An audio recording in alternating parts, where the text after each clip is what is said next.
Alhamdulillah Rabbil Alamin wa bihi nasta'inu ala umuri dunya din wa ala alihi wa sahbihi ajma'in.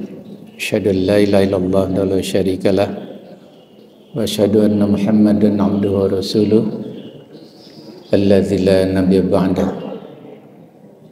Allahumma salli wa sallim ala nabiyyina Muhammadin sallallahu alaihi wasallam. Hadirin,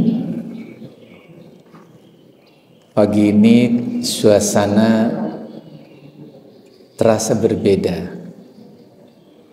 Ini suasana yang terlimpah berkah di dalamnya di bulan Ramadan ini.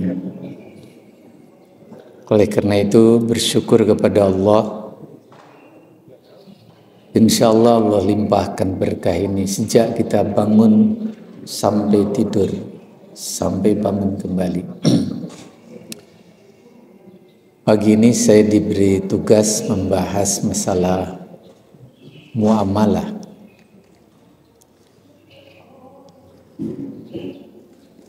Saya tidak lihat jadwal di depan, yang dipersiapkan materi lain kemarin, ini ada judul muamalah. Muamalah itu amalan yang terkait dengan interaksi dan transaksi sosial. Biasanya menitik beratkan ke urusan ekonomi. Sebetulnya tidak hanya ke situ. Tapi interaksi sosial itu terkait dengan masalah ekonomi, terkait dengan masalah sosial kemasyarakatan, terkait di dalamnya juga ada masalah budaya, di dalamnya juga ada masalah politik dan sebagainya. Jadi amat luas sekali. Hanya inti dari interaksi sosial itu adalah jujur, kata Nabi. Ketika kita melakukan interaksi sosial dengan tetangga atau dalam perdagangan, dalam keadaan jujur dan terbuka, maka kata Nabi, Allah limpahkan berkah kepada orang yang ada di dalamnya. Tapi ketika dalam muamalah itu ada orang-orang yang tidak jujur, tidak terbuka, maka Allah cabut keberkahan itu. Di dalam hubungan dengan sesama, dengan tetangga dan sebagainya, kita niati ibadat, kemudian jujur, tedugi ngalir ngidulnya. Terus ngobrol kadang-kadang, ya mas anas ngomongkeun baturnya. Usina teh sami nyareus nantinya. Tak ada upami di bulan Ramadan ya. Karena dulu udah saya sampaikan, ketika kita melakukan perbuatan-perbuatan kotor, tidak terpuji, di dalamnya ada fitnah, ada kedoliman, ada kemarahan, tengkar dan sebagainya. Nah, dulu udah sampaikan, walaisa lillahi hajat. Allah tidak butuh saumnya orang-orang seperti itu. Jadi harus terjaga. Komunikasinya bagus, tapi yang terambil pahala besar Ramadan itu ya. Tapi kalau umpamanya sudah terbiasa diskusi tentang kehidupan, diskusi tentang bagaimana membangun rumah tangga dengan tetangga itu, dengan sesama itu, bagaimana membangun usaha dan sebagainya, insya Allah itu kalau dilaksanakan secara jujur, Allah limpahkan berkah, kata Nabi. Ketika dilimpahkan berkah bukan hanya rizki, ada kebahagiaan. Bukan hanya kebahagiaan, rizki dan kebahagiaan itu akan menjadi bekal kita di kehidupan di akhirat itu. Bukan sekedar amalan dunia.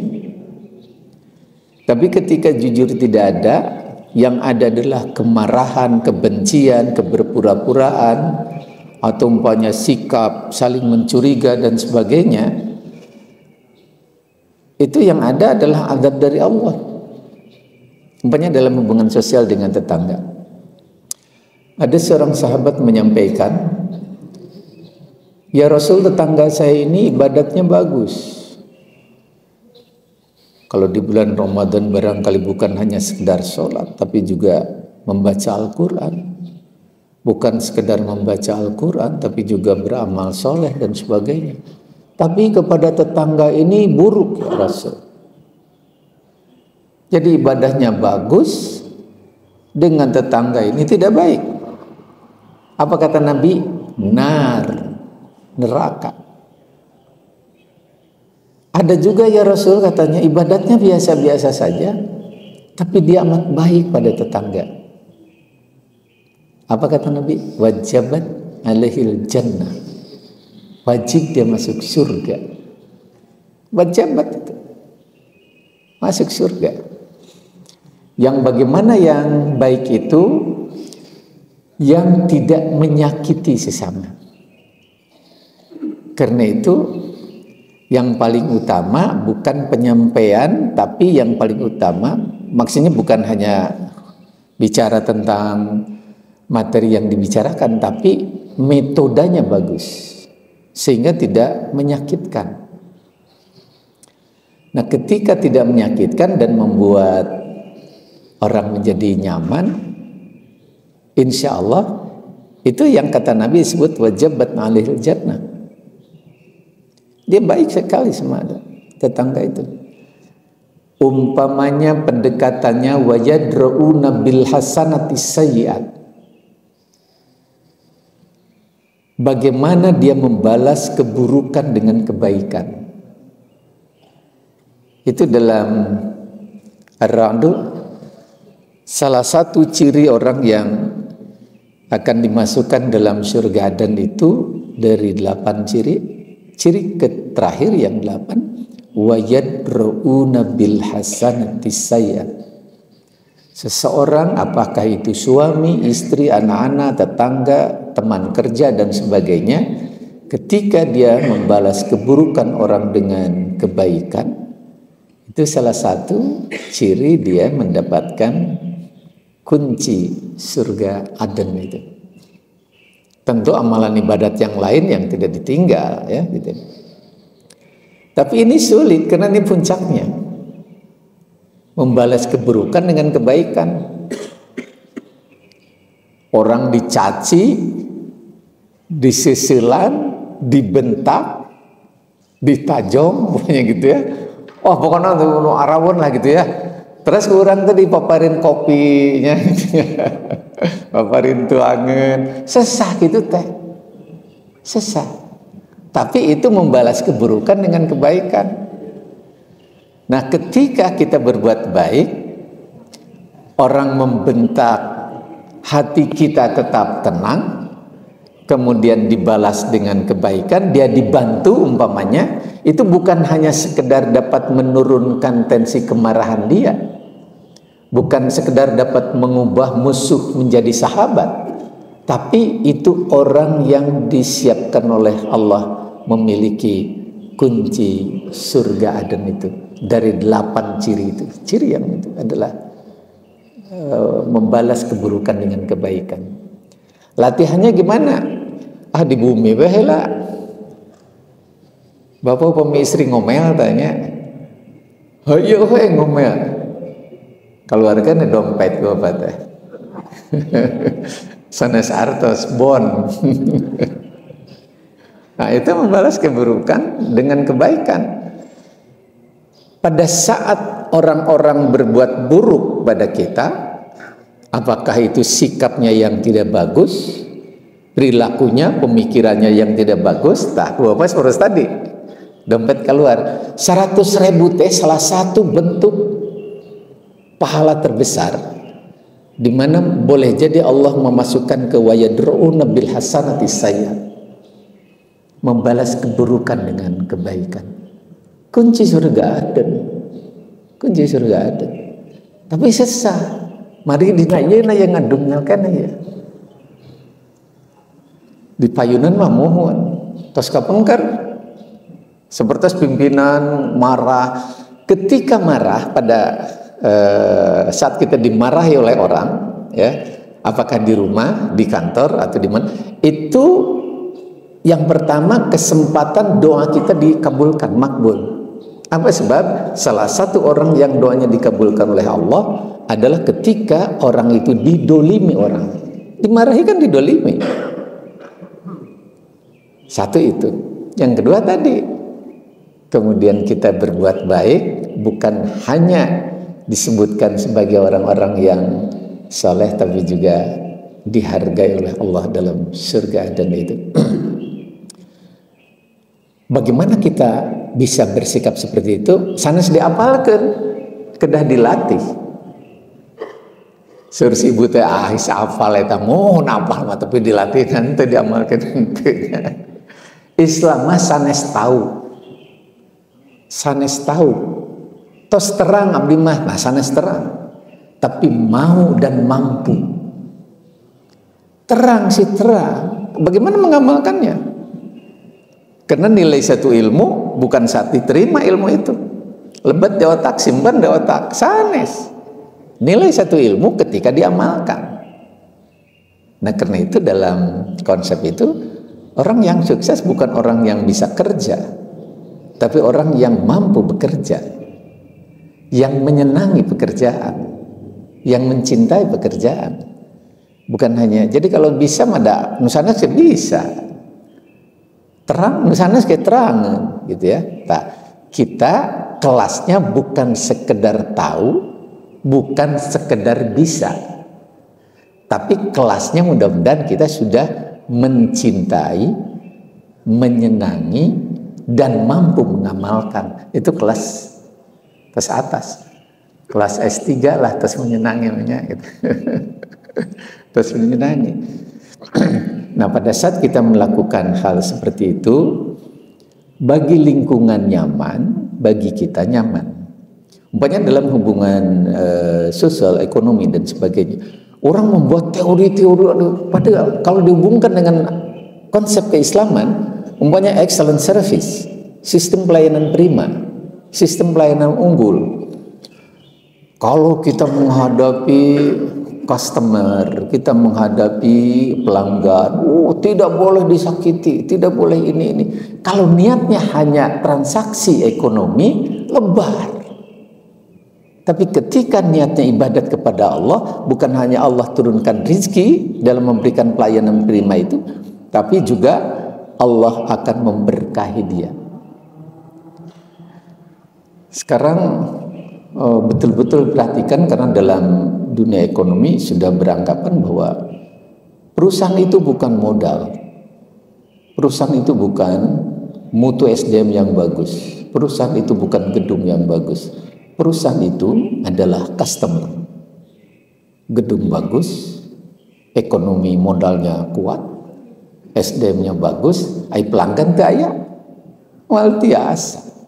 Karena itu sekarang sudah orientasi ke sana. Urang mah terus tidak pungkur Islam.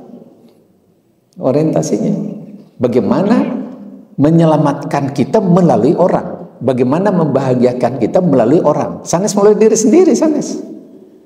Membahagiakan melalui diri sendiri, paling gembira, mau bahagia. Menuju stres, biasa menuju zaman healing tehnya, menuju liur teh ke pantai, tempat hiburan. Terus deui, stres deui, sanes gembira, sanes bahagia, hanya gembira saja itu. Nah ini Allah akan bahagiakan. Ya, bagaimana cara membahagiakan diri? Melalui orang kalau dalam Islam. Bagaimana membebaskan kesulitan kita? Dalam Islam itu, kalau kita ingin membebaskan kesulitan kita, bebaskan kesulitan orang. Mayyasaru ala musrin yasarallah fid dunya wal akhirah. Apabila kita mampu membebaskan kesulitan orang, Allah akan bebaskan kesulitan dunia dan kesulitan akhirat. Nah, kalau dalam konsep umum, melalui diri sendiri. Sesaya tahu. Akhirnya diri sendiri senang segala macam ayat, tapi lingkungan tidak membuat nyaman, tidak akan nyaman. Nah, kemudian yang kedua juga, umpamanya sekarang sedang ini sekali mengecewakan pelanggan, sekali mengecewakan orang, kamu tidak akan dipercaya. Sudah bagus, sangat bagus, ya. Tapi ketika niatnya itu digeser sedikit dalam rangka memperoleh ridha Allah, kita membahagiakan orang itu, aduh luar biasa itu pahalanya. Allah bahagiakan dia, Allah limpahkan keberkahan, Allah ampuni dia. Dalam ini penelitian lama, ini harus dievaluasi. Satu orang pelanggan yang dikecewakan itu akan menghambat 10-20 calon pelanggan baru. Ketika saya baca di media, termasuk di TV, ada satu orang pelanggan yang dikecewakan oleh pedagang makanan di Masjidil Istiqlal, dipoto sama dia, masukkan ke medsos, bangkrut itu, bangkrut. Jantan bukan 10-20 calon pelanggan baru tidak akan datang. Sudah tidak berlaku di era digital itu. Bangkrut. Hanya gara-gara rada mahal, makanannya tidak enak.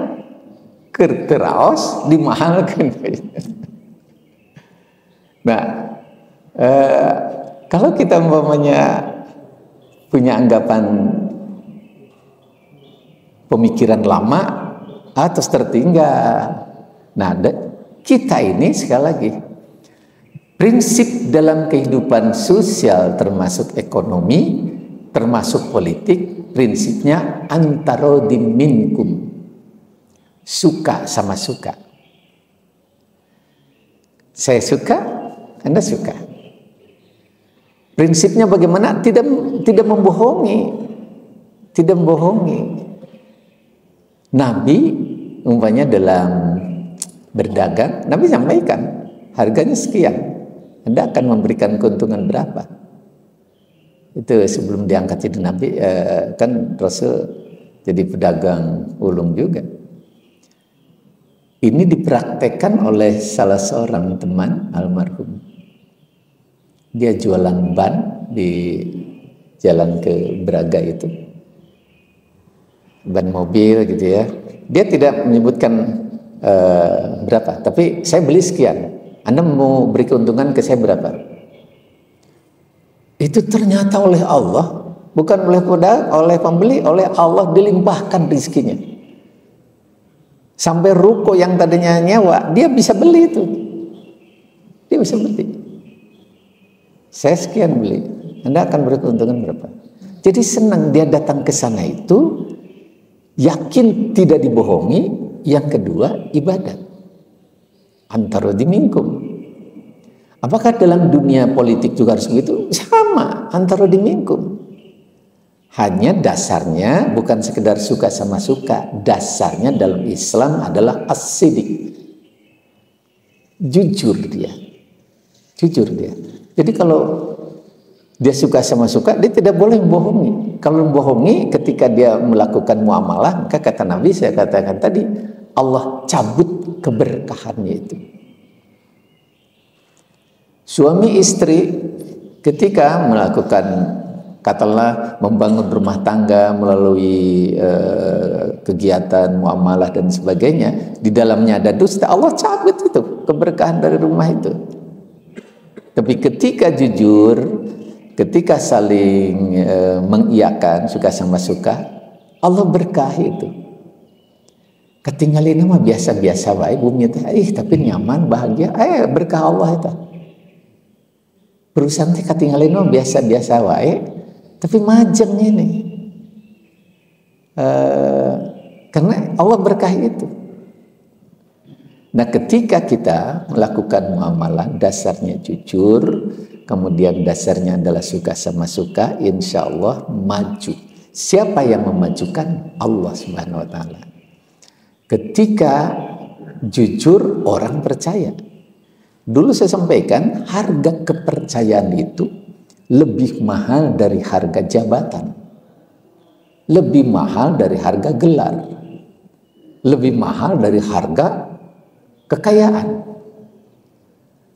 Akhirnya kalau gelarnya tinggi, tidak dipercantan, jabatannya di mana-mana tidak dipercaya, tidak ada artinya.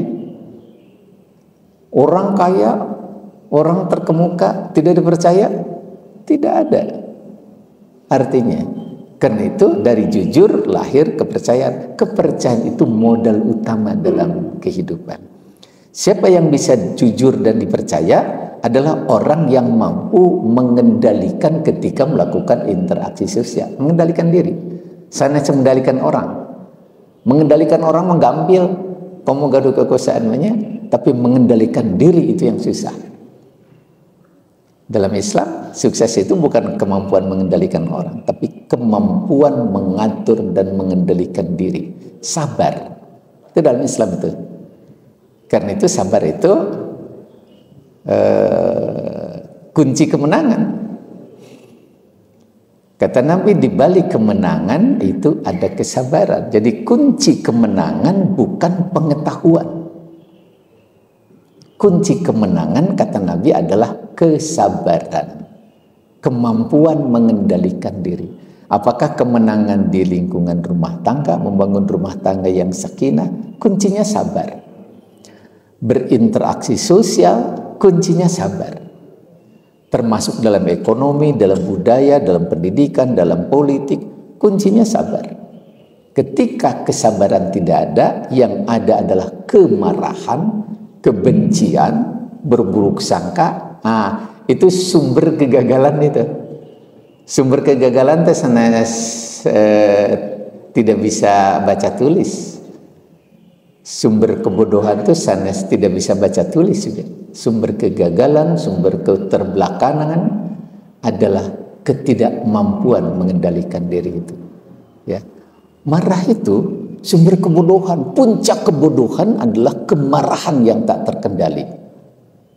Kenapa disebutkan puncak kebodohan adalah kemarahan yang tidak terkendali? Karena saat kita marah yang tidak terkendali, manusia tidak bisa berpikir logis, tidak bisa berpikir sistematis, tidak bisa berpikir taktis. Nu ayama nuju ngambek, so cae molotot, ya. Molotot bari nyarios teka harti ku batur ge tong beureun ku batur ku urang nyari raga teka harti sebenarnya. Nah ini karena itu sanes tidak bisa baca tulis, sumber kebodohan itu ya, kemarahan. Nah, orang-orang yang marah jangan harap bisa sukses dia. Jangan harap bisa sukses. Saya ada seseorang yang pemarah. Ketika akan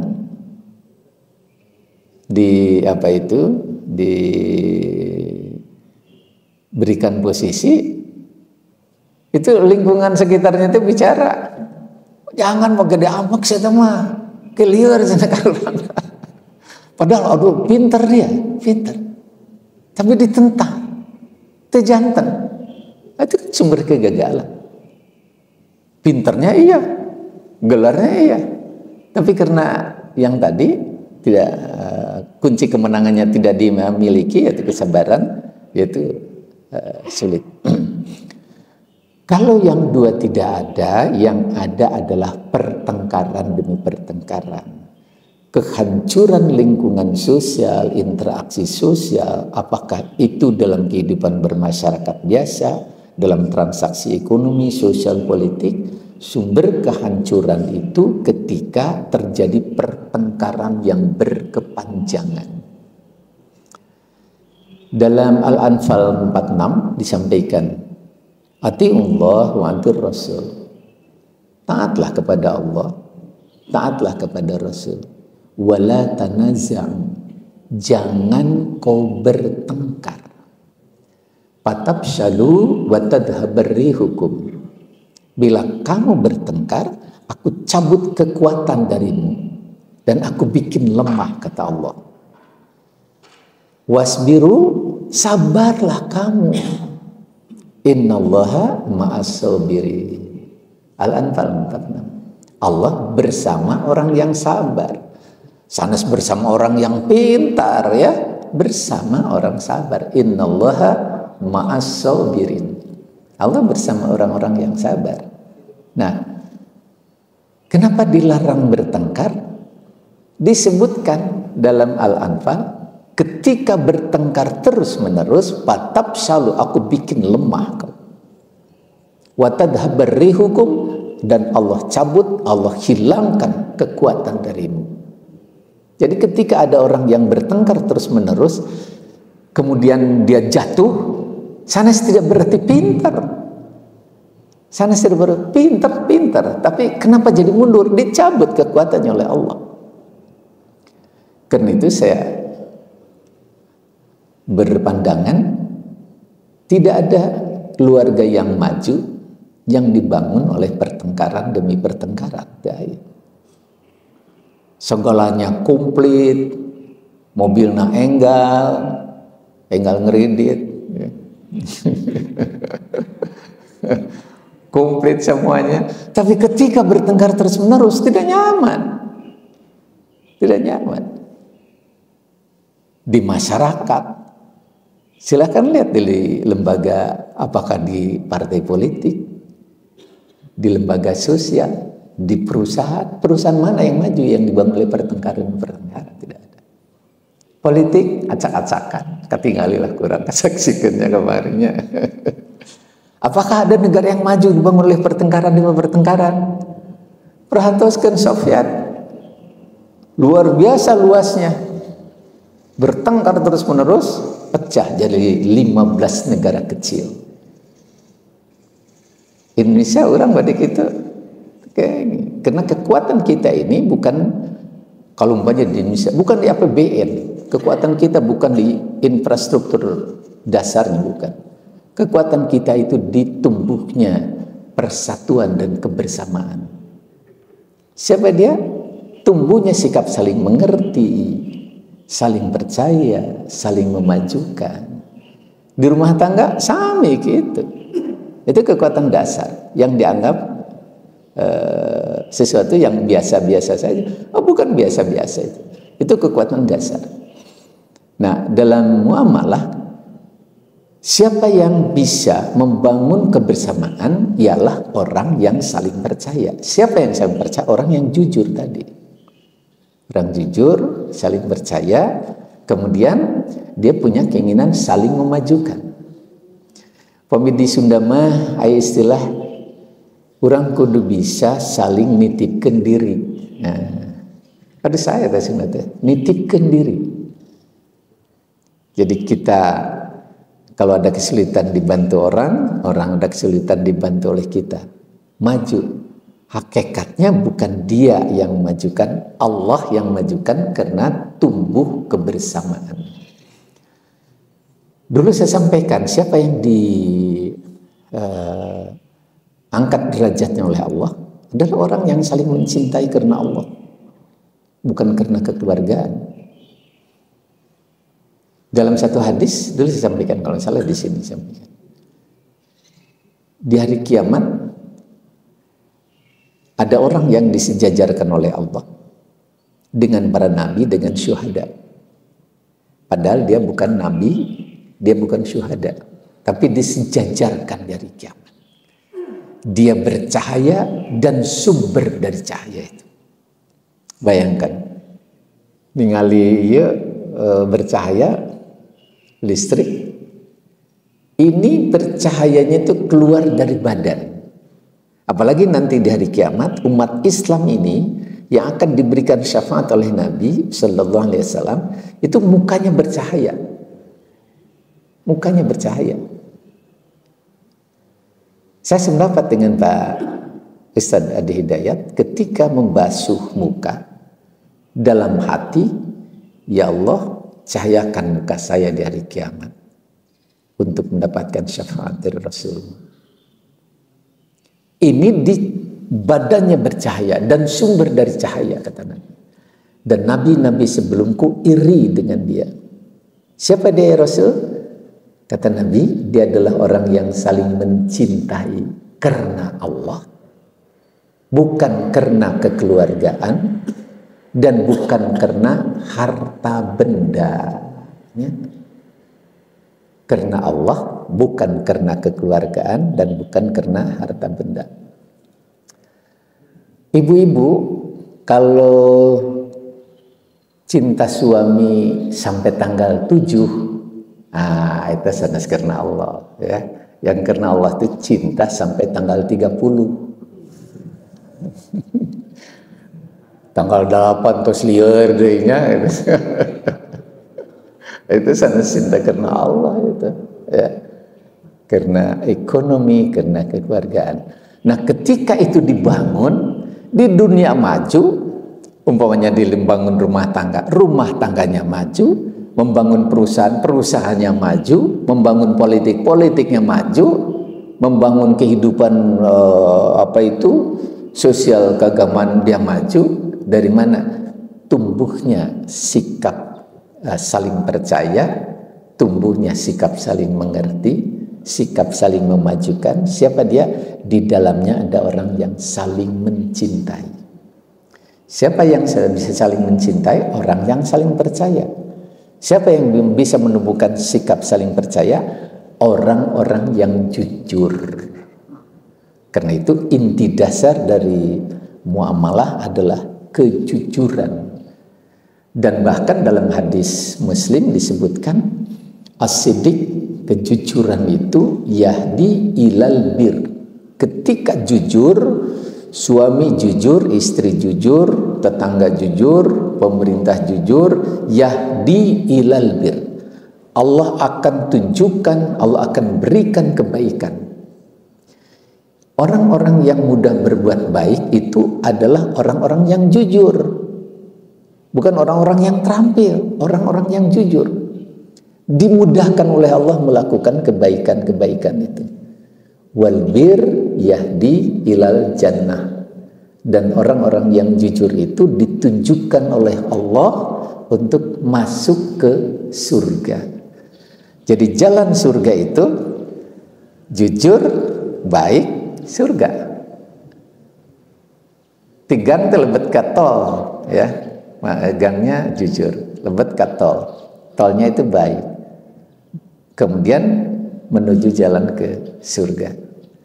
Tapi pintu neraka itu al-kizib. Kizib yahdi ilal fujur. Dusta itu akan ditunjukkan jalan pada keburukan. Wal fujur yahdi ilan nar.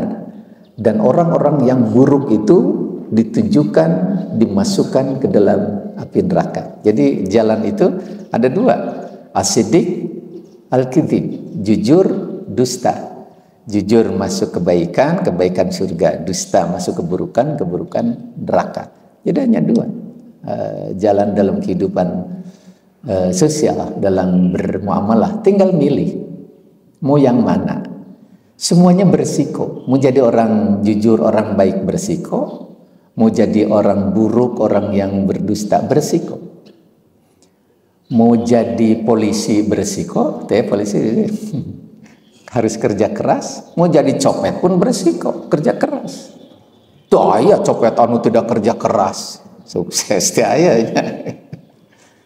Sami saran mau jadi kiai bersiko bangun malam, jadi copet pun tidak bersiko bangun malam. Sami, tapi kadang-kadang ngintip negara itu gitu. So bersiko. Dan juga bukan hanya bersiko kerja keras. Dia bersiko mampu mengendalikan diri. Hati-hati. Polisi tadi hati-hati tugas itu. Copet hati-hati. Pemiti hati-hati ditembak. Hati-hati. Jadi dia hati-hati mengendalikan diri. Dua-duanya sami. Orang ini yang nar, yang surga, yang neraka juga sama. Ya. Dia harus hati-hati, dia harus jujur, dia harus baik gitu ya. Nah ini juga sama kira-kira gitu. Nah orang-orang yang diberikan hidayah oleh Allah adalah orang yang digeser ke as-siddiq, ya jujur. Nah dalam kehidupan sosial mudah-mudahan kita tidak di lingkungan sosial, apakah dalam interaksi sosial biasa, muamalah ekonomi dan sebagainya, yang tadi kuncinya yang tadi. Kalau terjadi ketidakjujuran, tidak amanah, aduh repot. Pokoknya dalam ekonomi ya, dalam hadis ada yang disebut al-muflis. orang yang bangkrut di hari kiamat. Bangkrut. Siapa yang bangkrut ya sahabat? Yang tidak punya dirham itu bukan. Yang bangkrut di hari kiamat kata Nabi, dia datang di hari kiamat dengan membawa amal sholat, amal zakat, amal saum, semua amal kebaikan. Tapi ketika itu di hari kiamat akan ada orang yang pernah ia dolimi, bahkan disebutkan pukul, kemudian diberi gantilah dengan amalan dia. Ada orang yang pernah ia ambil hartanya waktu di dunia, kemudian diberikan juga kepada dia. Kalau pedagang, katakanlah menjual beras 1 kilo, dikurangi 1 ons. Dalam 1 hari, beras laku sekian ratus kilo kepada sekian puluh orang. Dalam 1 bulan berapa puluh yang didolimi, di hari kiamat bangkrut tuh. Seep, dongkap doi. Pom bensin komonya pom bensin ayatnya. 1 liter dikurangan berapa ratus orang dalam 1 hari datang. Nah, di hari kiamat akan diganti dengan pahala dia. Bagaimana ya Rasul kalau amalannya sudah habis? Kata Nabi, bila pahala-pahalanya sudah habis karena datang orang yang difitnah, yang dipukuli, didolimi, yang diambil hartanya, kemudian yang tumpah darahnya, yang dibunuh. Kalau sudah habis pahalanya, bila ada orang yang datang harusnya masuk neraka, kata Nabi diganti oleh dia masuk nerakanya itu. Itu bangkrut dari kiamat. Siapa yang dia? Dia yang tidak amanah dalam membangun kehidupannya itu, ya, mengambil hak orang atau yang lainnya. Bagaimana juga orang-orang yang bukan hanya mengambil hak dia, tapi orang-orang yang menyisakan permasalahan. Jangan dianggap enteng. Allahu yahkumu bainakum bima kuntum bihi takhtalifun. Allah akan menghukum kamu sekalian tentang apa? Tentang sesuatu yang kau perselisihkan waktu di dunia. Oleh karena itu, ketika kita melakukan hubungan sosial, termasuk hubungan ekonomi, politik, budaya, pendidikan, jangan menyisakan itu. Jangan dianggap enteng. Satu orang yang didolimi akan terbebas pertanggungjawaban di hari kiamat. Tidak ada masalah-masalah yang belum selesai di dunia akan bebas di hari kiamat. Ketika ada 10, ada 100, ada 1000, ada 1 juta orang yang didolimi, dia akan datang menghadap Allah di hari kiamat dan dia akan bangkrut karena pahala-pahalanya habis dia. Ketika yang datang harusnya masuk neraka, digantikan kata Nabi oleh dia masuk neraka itu. Nah, oleh karena itu dalam kaitannya dengan kehidupan ini, sekali lagi, bagaimana kita belajar untuk menjadi orang jujur, latihan, apalagi sekarang agak ringan latihannya, latih tidak berdusta pada siapapun. Terus 1 hari, 3 hari, 1 minggu dilatih, saya tidak dusta pada siapapun. Ketika tinggal sedikit batalnya menjadi orang jujur, itu adalah sumber sukses dalam kehidupan. Kenapa? Allah yang akan mengcover usaha-usaha orang-orang yang amanah itu, ya. Kemudian yang kedua, latih untuk tidak membuat orang lain tidak nyaman, tidak marah, tidak membenci, tidak berburuk sangka, karena itu sumber-sumber yang membuat lingkungan tidak nyaman. Ketika kita melatih diri untuk menjadi orang-orang yang sabar, karena sabar itu kunci kemenangan, kata Nabi gitu. Ketika kita melatih diri untuk tidak marah, tidak berburuk sangka, tidak membenci orang, kemudian kita menjadi orang yang sabar, itu sukses.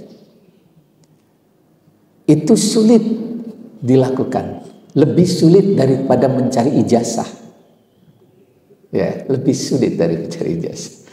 Apakah mencari jasa otomatis dia dengan nilai kumlu dia akan menjadi orang yang tangguh, sabar, soleh? Tidaklah itu. Itu hanya angka-angka statistik. Karena yang dinilainya di kelas itu bukan karakter, yang dinilai adalah kemampuan menghafal sejumlah soal dalam ujian. Hanya itu saja. Nah, kalau kita menghafal amalan-amalan itu insya Allah lebih bermakna bagi kita semuanya. Kalau ada yang mau didiskusikan sebelum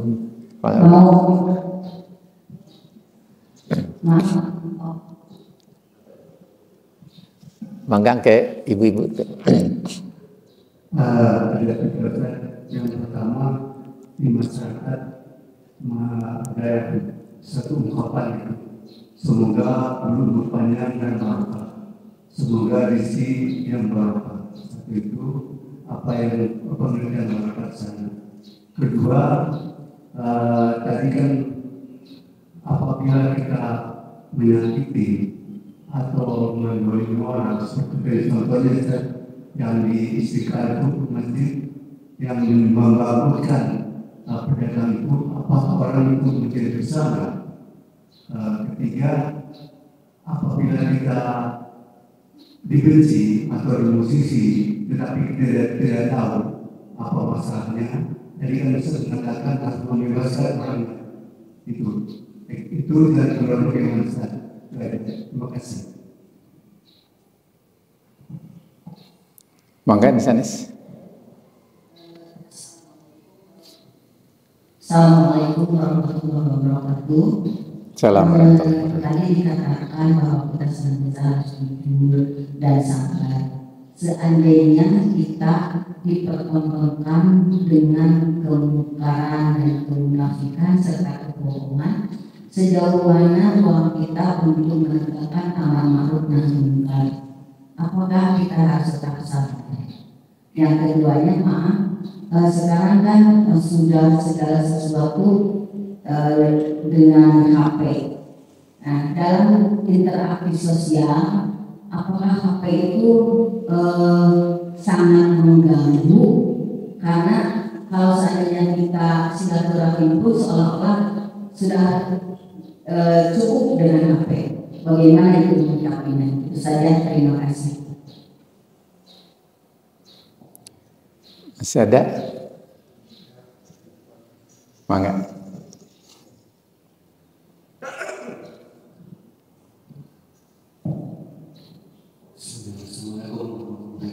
Waalaikumsalam. Jadi kita dalam menjalani society itu dalam melatih Kristus ada beberapa kita berinteraksi dengan orang-orang terutama di lingkungan. Itu ada beberapa yang punya karakter yang berbeda, maupun ada karakter yang berbeda. Terutama karakter yang tadi dikatakan ada sifat yang pemarah, ada sifat yang suka menjadi orang. Itu bagaimana kita berarti sudah itu mengatakan hal seperti itu. Pertanyaannya adalah cara menghadapi orang-orang yang berkarakter seperti itu supaya bisa lebih. Terima kasih. Waalaikumsalam warahmatullahi wabarakatuh. Saya itu. Oh. Tadi mengenai jujur, dengan jujur mungkin kalau akan memberikan keberkahan, dan itu sulit itu misalnya. Kemudian tadi contohnya adalah beras dan bensin. Tapi di dalam dunia sekarang ini permainan uang dalam itu sangat tidak islami sekali. Artinya saham, kripto segala macam itu. Kalau dibandingkan dengan beras dan bensin tidak ada apa-apa yang tidak ada dalam satu ini rugi banyak anak. Dan ini permainan ini adalah permainan kalau kami zero sum. Artinya kalau ada yang untung pasti ada yang rugi. Nah ini gimana kalau apakah orang Islam itu bisa masuk dari wilayah itu atau orang Islam harus menciptakan sendiri? Terima kasih. Assalamualaikum. Assalamualaikum warahmatullahi wabarakatuh. Sudah ya, apa ya? Terima kasih. Yang pertama, ini kaitan dengan doa barangkali ya Pak ya. Umur panjang. Kata Nabi, la yarudul qadar illa doa. Tidak ada yang dapat mengubah takdir Allah kecuali doa. Pengetahuan sehebat apapun, sehebat apapun, tidak bisa mengubah takdir kalau sudah Allah takdirkan, kecuali doa. Kekuatan doa jauh lebih hebat dari kekuatan apapun di dunia ini. Tapi dianggap enteng dengan itu. Apakah kalau umpamanya berdoa khusus untuk umur panjang, barokah dan sebagainya ya, apakah itu dilarang? Tidak ada larangan. Karena dalam hadis tidak disebutkan doa. Kemudian juga disebutkan orang yang ahli silaturahmi itu dipanjangkan umurnya, kemudian dimudahkan rezekinya. Apakah umur jasa atau umur fisik? Tidak disebutkan oleh Nabi. Nah, kalau berdoa insya Allah sah-sah saja ya. Ini kaitan dengan masalah ada takdir ketetapan Allah yang tidak bisa diubah, ada yang ketetapan kaitannya dengan pilihan yang tidak bisa diubah, umpamanya tadi yang umur dan sebagainya. Itu kan pendapat ulama ya. Nabinya kan tidak menyebutkan begitu. Nabinya tidak menyebutkan. Kata Nabi, idza nahaitukum, apabila segala sesuatu aku larang, maka pantang jauhi. Wa idza martukum bisyai'in fatuhu, apabila aku perintahkan tentang suatu maka laksanakan, patuhi, mastata'tum, semampumu. Jadi bila tidak ada perintah dan tidak ada larangan, jatuhnya mubah. Berdoa apapun insya Allah, karena nggak ada doa yang tidak diterima oleh Allah kalau ikhlas. Kalau Allah akan mengubah, silakan. Nah, kaitan banyak dengan tadi umur. Apabila Allah sudah menetapkan umur itu, la yastaqdiruna sa'atan wa la yastaqdimun. Ngobrol dengan Ustaz Datian, itu kan fil mudore katanya, bukan fil madi. Mudore yang masih. Kalau masih ini dalam proses bisa berdoa gitu ya. Wallahu alam lah gitu ya. Karena itu kan semuanya pendapat gitu. Kalau Allah berkehendak mengabulkan doa kita, apapun Allah bisa ubah. Bisa ubah ya gitu. Termasuk di dalamnya adalah kita minta keberkahan ya. Tapi syaratnya tadi tidak menyimpang dari apa yang Allah perintahkan. Dia harus amanah, harus jujur ya, harus sabar ya, tidak berburuk sangka apalagi kepada Allah. Allah bersama dzon, bersama prasangka. Apabila prasangka kita buruk, Allah bertindak buruk pada orang itu. Allah berprasangka baik, Allah akan memberikan kebaikan. Jadi jangan sampai dalam pikiran ini ada prasangka buruk gitu ya.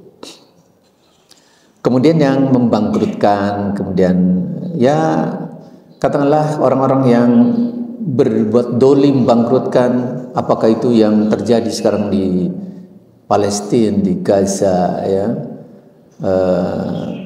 yang dilakukan oleh orang-orang paling jahat lah gitu ya.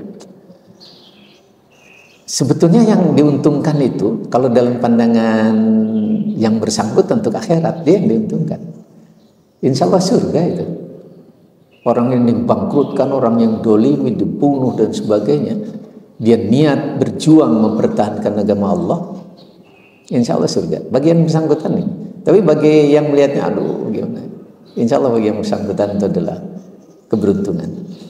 Seperti saya sampaikan, saya beberapa hari ke belakang berkunjung ke salah sebuah lapas di Bandung.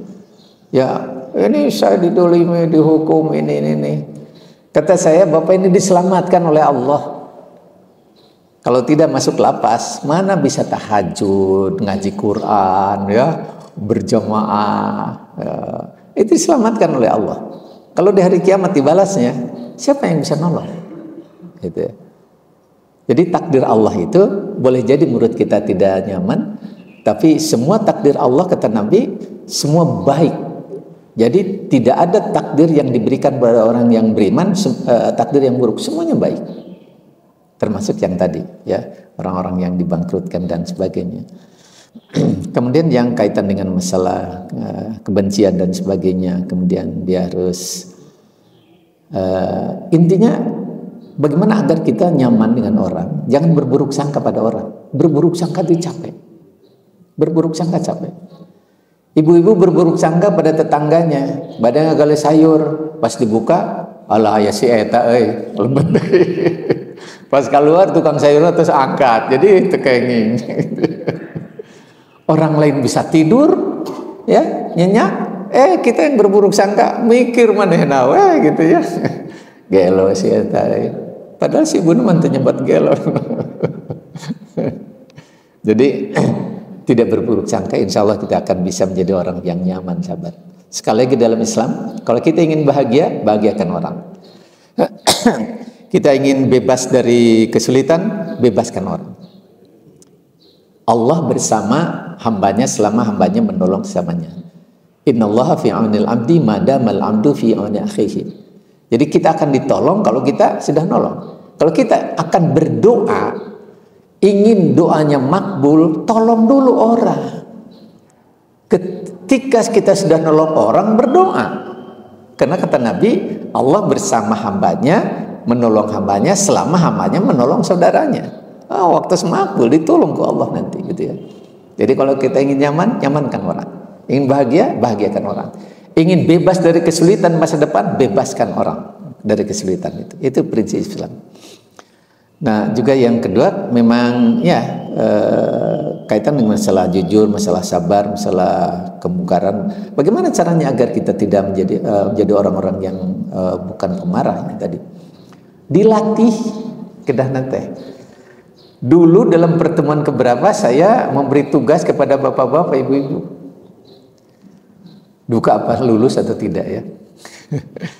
Tidak marah pada siapapun. 1 minggu saja. Tidak jengkel pada siapapun.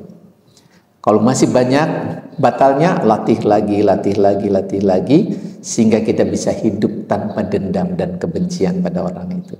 Itu nyaman, sehat itu insya Allah. Mual tik-tik berat, gitu ya. Karena sistem imunnya kuat, gitu. Marah 1 sampai 3 menit, sistem imun tidak berfungsi dengan baik selama 6 jam. 1 itu kesehatan. Marah ketika beramal, yang hilang apa? Bukan pekerjaan, bukan hasil kerja yang hilang, tapi akhirat yang hilang. Apa sebabnya? Orang marah itu mana ikhlas. Ketika ikhlas tidak ada, habis akhirat. Habis akhirat. Karena kunci akhirat hanya 1. Bukan bagusnya amalan, bukan banyaknya amalan, tapi ikhlasnya amalan untuk memperoleh ridha Allah. Kalau marah, teu aya jalmi nu marah ikhlas. Ikhlas ya orang ngegebung mana teu aya ya. Jadi banyak sekali mudaratnya gitu ya. Karena itu harus dilatih. Latih ya. Apalagi sekarang lebih mudah melatihnya. 1 minggu saya tidak benci pada siapapun, tidak jengkel pada siapapun. Dalam 1 minggu saya tidak marah pada siapapun. Dalam 1 minggu saya tidak jengkel, tidak marah, tidak benci, tidak berburuk sangka pada siapapun. Coba seminggu gitulah, gitu ya. Insya Allah nyaman. Kenapa nyaman? Allah berkahi itu. Gitu ya. Jadi sangat dihafalkan, harus diamalkan. HP bagusnya ada, ibu, tapi buruknya banyak. HP itu ya. Tadi umpamanya buruknya komunikasi, aduh terus saya waktunya sekedap deh. Komunikasi terbatas. Ada asisten rumah tangga anu bade nuhunkeun garam uyah HP ke tetanggana teh sesama asisten rumah tangga. Cika ya uyah ya. Janten terbatas itu. Kemudian ke keluarga dan sebagainya. Ya. Dan juga ada isu-isu, ada fitnah dan sebagainya disebarluaskan. Ketika keburukan fitnah disebarkan, apakah tidak ada dosa? Dosa lah, ya, dosa itu. Kita mengajak keburukan, disampaikan kepada yang lain, yang ikut adalah 10, dari 10 orang kita dosa itu. Madorotnya banyak. Tapi untungnya kalau kita ingin ilmu apa saja, itu di media itu sekarang gampang. Mahasiswa kalau diberi HP dalam ujian, wah itu habislah itu. Karena tidak ada jawaban yang tidak ada di media itu ya. Jadi ada untungnya, ada buruknya. Salah satu buruknya adalah kita menyebar keburukan, kemudian silaturahmi memang terbatas. Kemudian terakhir ini karakter marah ya. Sama juga ada yang ujung yang terakhir, Bapak jujur, kemudian kebencian dan sebagainya. Nah, karakter marah itu yang tadi, kalau sudah di atas 18-19 karakter itu masih tumbuh, setelah 20 itu sulit, sanes tidak bisa diubah, sulit diubah. Tapi kalau umpamanya di bawah 18 tahun, IQ masih bisa diubah, karakter masih mudah diubah. IQ umpamanya ketika berada di usia 12, IQ-nya 110, dapat guru yang bagus, lingkungan yang bagus, bisa 120, bisa 130, bisa naik. Atau umpamanya mendapatkan kelas yang buruk, gurunya pemarah ya, tidak nyaman, dari 130 bisa turun 100. Sudah 18-19 tahun, ketika IQ-nya katakanlah 110, sampai mati dia 110.